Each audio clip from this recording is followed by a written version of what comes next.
দেখুন চাচা, কোনো টাকা দিতে হবে না। একদিন না হয় আমার গাড়িতে একটু উঠেই দেখলেন মীরা কেমন গাড়ি চালায়। ঠিক আছে, এত করে যখন বলছো।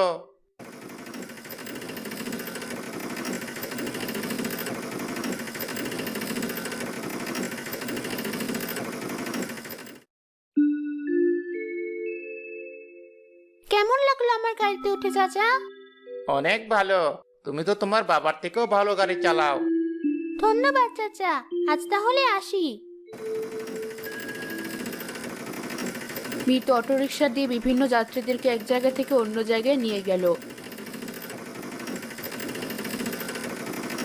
হঠাৎ তার গাড়ির সামনে একটা বিড়াল ছানা এসে পড়ল। আরেকটু হলে তো বিড়ালটা মারা পড়তো।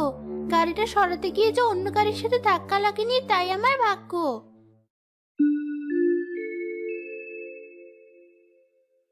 মিনি, তুই রাস্তায় কিভাবে এলি? তুমি আমার বিড়ালটাকে মারোনি, তোমাকে অনেক ধন্যবাদ। এ আর এমন কি? আমার আরেকটা উপকার করবে তুমি। কি উপকার? আমার কাছে কোনো টাকা পয়সা নেই, আমাকে একটু আমার বাড়িতে রেখে আসবে। বেশি দূরে না আমার বাড়ি। জি অবশ্যই, উঠুন আপনি। আজ আমার গাড়ির বেশিরভাগই মেয়ে যাত্রী ছিল, ছেলেরা শুধু অবাক হয়ে তাকিয়েছিল। তুমি অনেক ভালো মেয়ে, তোমার পরিবারের জন্য অনেক কষ্ট করছো।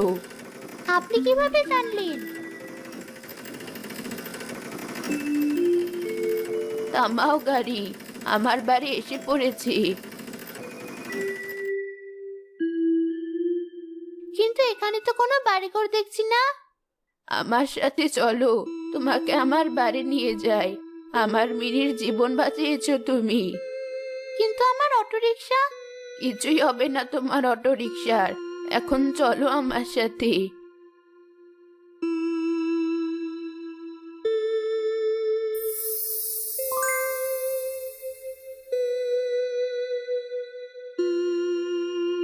এই বাড়িটা আবার এখানে কিভাবে এলো?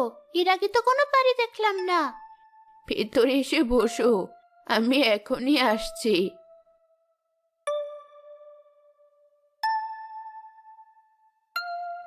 বাড়িটা তো বেশ সুন্দর।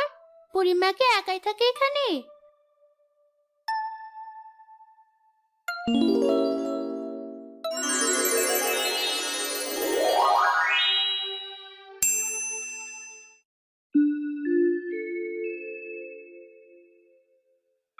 আমার কথা মনে পড়েছে মিতু। আরে তুমি, তুমি না সেই মেয়ে যাকে আমি একদিন দুষ্টু ছেলে মেয়েদের হাত থেকে বাঁচিয়েছিলাম? হ্যাঁ, তুমি সেদিন না থাকলে ছেলেমেয়েগুলো আমার জাদুর লাঠি সহ বাকি জিনিসগুলোও কেড়ে নিত। সেদিনের ঘটনার পর আমি অনেক কষ্টে তোমার বাড়ির ঠিকানা খুঁজে বের করি। এরপর যতবারই তুমি বা তোমার পরিবার বিপদে পড়তে গিয়েছিলে, ততবারই আমি তোমাদের সাহায্য করেছি। যেমন চোর আসার আগে শব্দটা আমি করেছিলাম। আমার ছোট কর্তব্যটুকুই আমি পালন করেছিলাম শুধু। আর তার প্রতিদান তুমি এখন আমায় দিয়ে যাচ্ছ?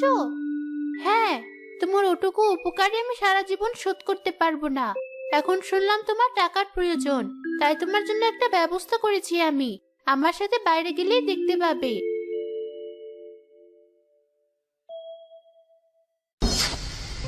এ কি, আমার অটোরিকশা এমন হলো কিভাবে?